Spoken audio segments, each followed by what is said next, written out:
we will certainly keep an eye on this this matter.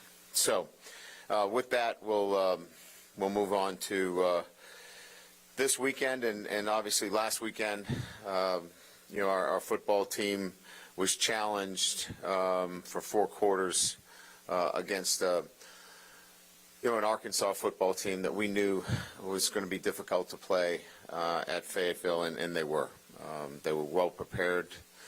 They were well coached for the game, and quite frankly, I think our guys look. Winning's a habit, and losing's a habit, and what we can take out from that game is that they have done the things necessary to make winning a habit. And just like losing becomes a habit, they found a way to win that football game. And we had some guys that had superlative performances. Harold Perkins was certainly the SEC Player of the Week again. I don't think that's to anybody's surprise. He certainly also was National Player of the Week. I think he was the, let me get the facts down here so I have them right. What was he? What national player was he? Walter, thank you. Walter Camp. Why don't you tell me? We'll make this easier. It's interactive. The Walter Camp, except for calling plays, we'll leave that for, you can just write that stuff down. Walter Camp. So obviously some great individual performances, and we did things defensively that allowed us to find a way to win the football game. Special teams were solid, and we found a running game that allowed us to put together enough offense to win a football game. But again, I'll go back to the fact that winning's a habit, and our guys have done a lot of things the right way to create winning habits off the field that contributed to finding a way to win the football game. So there's a lot to work on. We've got to coach better. We've got to prepare our football team better. We've got to do a lot of things better. That falls on everybody associated, and that's what we have to work on this week going into UAB. A lot of this will be about our improvement, our preparation, how we get ready to look, if we just get 1% better this week, we'll be a better football team, and that will be our focus. This is a really good football team that we're playing in UAB. As I segue into this weekend's game, it's senior day at LSU. We'll have 17 seniors that we'll be honoring. 13 of them have already earned their college degree. Obviously our mission is to graduate champions, and we'll be able to live up to that creed. So kickoff 8 o'clock, a later start for our guys, but they'll certainly go through a similar routine that we've had throughout the year. As I mentioned, last home game at Tiger Stadium, and playing a UAB team that and first-year head coach Brian Vincent, who's taken over, he had been the OC. They have one of the best running backs in the country in Dwayne McBride. He's got over 1,400 yards rushing, very accomplished on offense. I think from an overview, what I would say is a very mature team. This is made up of fifth-year seniors. There's a number of sixth-year players on this team. So this is a mature veteran football team that has a very good offensive structure.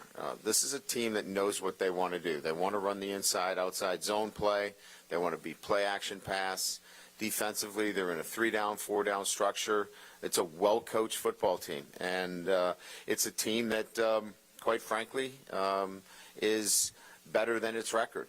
They've had 3 or 4 losses that could easily be wins, and this could be one of the top teams in the non-Power 5 that would be coming into Tiger Stadium. So this is a challenge. This is a really good challenge for our football team, and we'll have to play well in Tiger Stadium against a really veteran football team. And again, led by Hopkins. Defensively, very productive linebackers in Wilder and Taylor. And again, I think what stands out to me is their run game, their play action pass, and then defensively their ability to move into 3-down, 4-down looks and be multiple. So, again, this is going to be a lot about, our football team being better prepared and then flipping the switch into, better performance on Saturday. So, all you guys. About just getting 1% better, specifically on the offensive side after having 3 really good weeks. Because kind of what do you want to address on that side of the ball after maybe not playing the way you had against Arkansas? Yeah, so we were defended quite well, and so I think part of this is understanding what adjustments that we have to make when teams are looking to defend things that have been really good for us. So, we got to make some adjustments. We've got to look at how we're doing things and be, I think, one step ahead, from that perspective. And have some adjustments, do some things that allow us to be effective at what we're good at. And quite frankly, our preparation has to be better. We've got to coach better. And I'll put a lot of that on myself in terms of preparing our football team, in particular on the offensive side of the ball. Coach, outside of Harold Perkins, how much has the flu impacted the team? Do you have some other guys that have caught it, or? Yeah, I mean, it's been fairly pervasive, throughout the program. I think we've managed it the best we can. But yeah, it's around. I don't know that it had anything to do with our performance on Saturday. We just, we're dealing with it on a day-to-day basis. First, is that why there was chicken broth on the sideline? And then I wanted to ask a football question. I prefer clam chowder, but they weren't going to go with the New England style. Obviously the salt, for hydration purposes, and then obviously hot because of the weather. So a combination, Dr. Frakes had put together that with a couple of other elixirs. I think he could have sold it at the state fair and made a little bit of money as the LSU way of getting you better in the second half. But no, I think all of them had some form of, nutrients that were needed for the guys at that particular time. And then I wanted to ask, what makes Josh Williams such an effective runner? Well, he's, first of all, the physicality that he brings, low pads, plays low, strong, physical, and he's so strong. His lower half is so strong. He keeps his legs moving, and once you think you've got him tackled, there's 3 or 4 more yards. Runs to daylight, very effective runner in all those areas. But I think his strength is, his ability to do a little bit of everything for us. Pass protect, catch the ball out of the backfield, and be a strong inside-out runner. You may not love this with 2 games left to go, but will you or anyone on the staff begin looking at Georgia and starting any type of prep? No. I mean, I think we'll have plenty of time, to get information on Georgia. And we're pretty much aware of, Georgia and who they are and what they're about.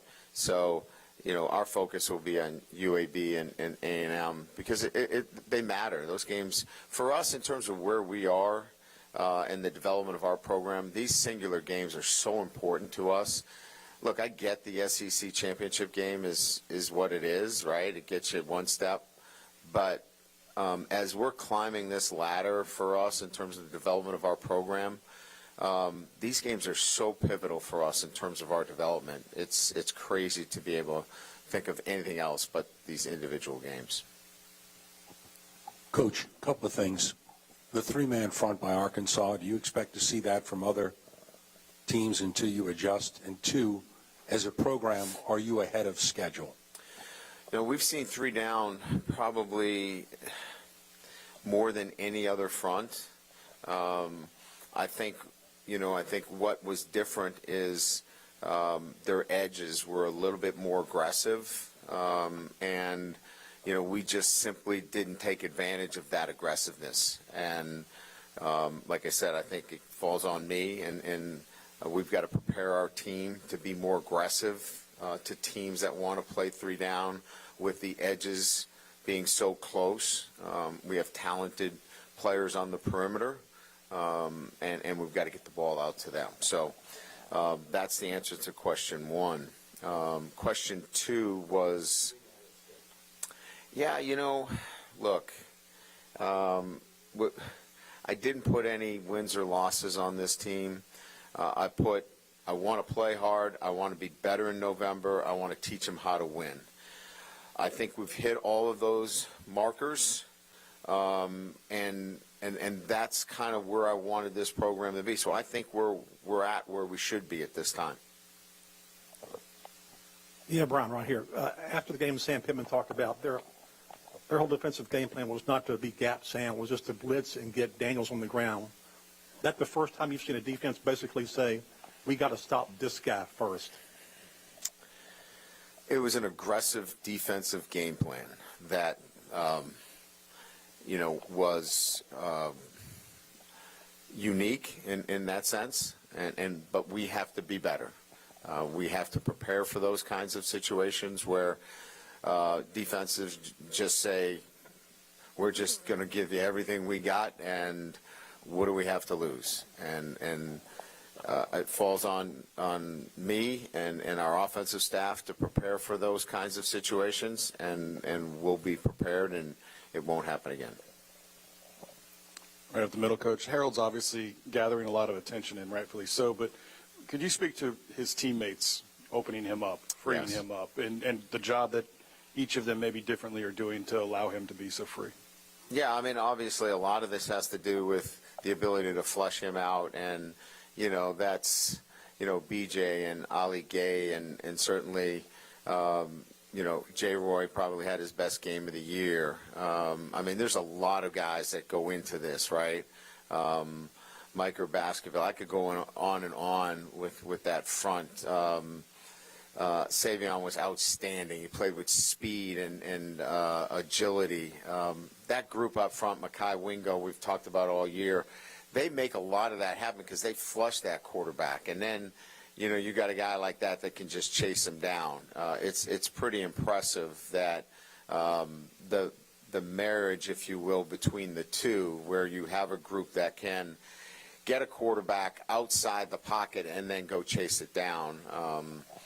It's kind of what I've talked about from an offensive perspective. It's gotten us thinking about, do you spy Harold now? Like, do you put a spy on Harold? Because, do you have somebody from the running back position try to shadow him? And so we're preparing for all of these eventualities as we kind of move forward. Josh Williams has obviously gotten a lot of claim for his pass protection. You even mentioned it. I mean, over your career, what goes into developing pass protection with the running back? Because I'm sure a lot of those guys didn't think they came here to block.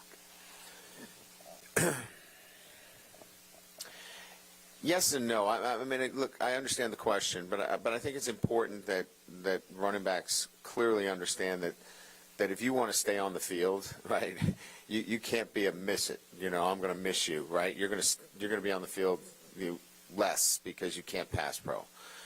But what I think makes a really good, first of all, you've got to want to do it, right? You've got to have the technique. But more importantly, it's the ability to read and recognize defenses.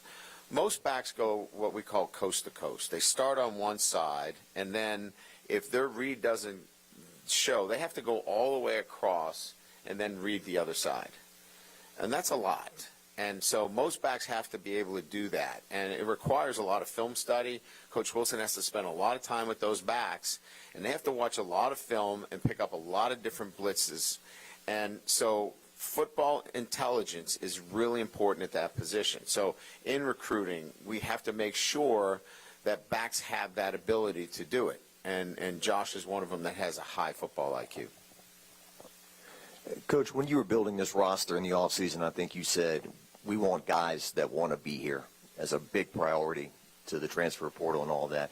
Obviously, they have to have talent and know how to play, but how much is team chemistry and the fact that they seem to be a real tight-knit group played in your success this year? It's huge. I mean, I don't know that I've ever had a really good football team that didn't like each other. Now, there's going to be a couple of guys here and there that, I'm sure I rub you guys the wrong way. I mean, it's like everybody's going to have a couple of guys like that, but generally speaking, they like each other. And I think it starts because everybody's held accountable to the same level. Like, the best player doesn't get special treatment. Everybody gets treated the same way. And I think when you start with that premise, everybody knows that they're all pulling the same way. And that gradually they start to get closer and closer as a group. And that began in January. And I think it's just kind of been able to build along the way. And they enjoy being around each other. They enjoy the road trips. They enjoy being on the plane. They enjoy being on the bus and in the hotel together. And you can sense that and you can feel it. It's a fun group to be around. Hey, Coach, was that Greg Pinn's best game this year? And then how far along is the linebacker group from camp in week one? I guess specifically Baskerville and Penn and Perkins. It was easily Greg Penn's best game. Now, we challenged him. Because, as you know, Tolan's on his heels, right? He's coming on. He's making progress. He's doing some really good things. And Greg can feel that. And I love the way he responded to that challenge. He played his best game. He played with physicality. He played with great instincts. And that's what we expect out of him. I think he's got to have a great offseason, which he will in the weight room. And he's going to be a heck of a good player for us. But it's nice to have some young guys that are forcing that issue too. So, yeah, it was really good to see him play the way he did. Obviously, you inherited this senior class, but you've been with them for a year now. Could you just get a little bit deeper on them and just kind of a different year with the COVID years that they've all had? Maybe they're even more mature, more older. So what have they meant to you in this season? Yeah, so every senior year is a little bit different. A lot of these guys have already graduated. Some haven't graduated. Some may want to come back. Some don't want to, be part of the celebration because they are coming back. They don't want to do it twice. So it's a little bit of both, right? But I can tell you this. What stands out are the stories like Micah Baskerville, who, when I got here, everybody was like, wow, he doesn't go to class, he doesn't do this, he doesn't do that. And he's been amazing. He's gotten his degree. He's been a great leader. He's been inspirational in everything he's done. I love that story. To watch him grow and do the right things in the classroom, to overcome all the things that were in his past, that to me is this senior class. And watching them, become SEC West champions is so gratifying because they made that choice. I mean, they could have been average. They could have been poor. They could have just been good. They've chosen to be champions by the way they've gone to work every day, both in the classroom and on the football field. And that, to me, is this senior day, is the choices that these guys made have been outstanding. Yeah, Brian, following up actually on Micah, was it for him the key, because he'd had some playing time earlier in his career, but was the key kind of doing all those things off the field in order to actually kind of flourish the way that he has this year and rise back up the depth chart? Well, I think it was the standards of the program that obviously were set, and he was going to meet and exceed the standards that were set. And then along the way, he started to feel really good about his academics and getting his degree, and it was important to him, and knew that he could be successful both in the classroom and on the football field. So I think empowering him to believe that he could do it and be successful, and then holding him accountable accordingly. And so we gave him the belief and the trust that once he was able to get those things accomplished, he would be a center point in terms of what we did defensively. Good? Is that it? One Someone more? else have the mic. You mentioned Tolan.